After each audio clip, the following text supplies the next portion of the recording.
Pushimin e ndeshjes Vllaznia Dinamo 0-0 pjesa parë. Kam ftuar pra mikrofonit një emër të madh të futbollit dinamovit, vllati shqiptar si Faruk Sejdini.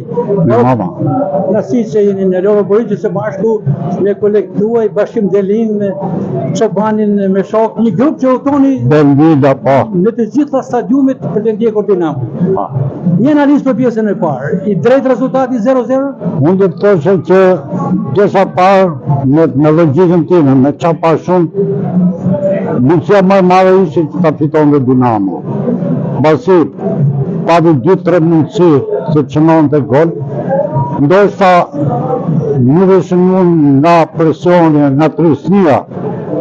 Mbasi tashmë dihet që Shkodra është në vendin e parë apo në vendet e para, dhe Dinamo ka pasur rezultate jo të mira këto kohë të fundit, edhe me sa duhet këtë vuan edhe sot. Edhe besoj që defekti më i madh i Dinamos është besimi. Kurse përket Vllaznis, më ka zhvilluar prisë që do lundej shumë më mirë, edhe unë bashkohem me futbollistët e Dinamos, që isha edhe unë pak vitrandur në polza po e them, pasi mendoja që Vllaznia do bënte shumë më tepër presion, do ishte një lojë shumë më të larmishme, shumë me fantazi, po nuk e di, ndoshta është një ditë jo. Vllaznia edhe ta kuzoj Dinamo edhe pse jo fitoi. Me ato çfarë patë në pjesën e parë, si e parashikoni pjesën e dytë, do të ketë ndryshim në rezultati në favor të Dinamos apo Vllaznis? Unë mendoj që në rast se do shkojmë në këtë rrjedhë, besoj që Dinamo në pushim ka nxjerrë kondicionet edhe mund ta ndryshoj marshin ose anën psikologjike. Dhe mendoj që do ta fitojë Dinamo. Diçka në aspektin personal, rikthehet Faruk Sejdini në këtë stadium Loro Boriçi se ka kujtime të hershme si ish futbollist e Dinamos te duelet Vllaznia Dinamo. Patjetër. Kjo është një stadium emblem e futbollit shqiptar. Emblem si stadium, emblem edhe për njerëzit, për futbollistët që kanë luajtur. Këtu kanë qenë elita e futbollit shqiptar që kanë luajtur në Vllaznin. Kuptohet edhe në përreth e tjera. Po Vllaznia do ta quaj edhe unë si depi futbollit shqiptar, ka nxjerrë njerëz apo futbollista shumë vej. Bizi, Ragami, Shega, Hafizi, nuk e di, që ndoshta arrejnë me një Hoxha, Koçebashi, ndeshja më interesante që ju ka mbetur në kujtesë në këtë stadium në duelin Vllaznia Dinamo. Ndeshja që më ka ngel kujtesë, kuptohet tas për para 55 vitesh. 55 vite.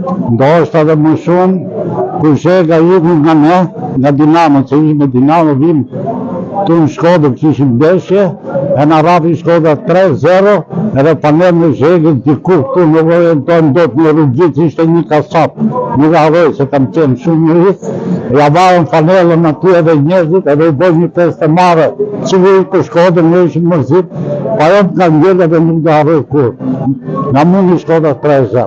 Pastaj ndeshje kishim plot burra, një gjë duhet të them që ndeshje Dinamo Shkodra bëheshin spektakël.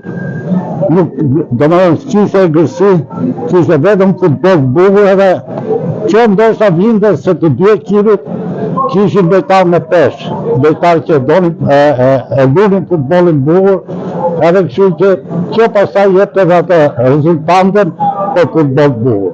Për ta mbyllur në këtë lidhje të drejt për drejt që jemi me Verio Sport, jemi në fazën e tretë. Vllaznia po avancon si kryesuese me objektivin se asnjëherë për titull. Dinamo për momentin është jashtë katërshës. Ki shikon si favorit për kampion apo atë nasë e përron ndeshje sotme. Vllaznia nasë do të thesi me këtë marsh apo me këtë temp e ka shumë vështirë për titull kampion.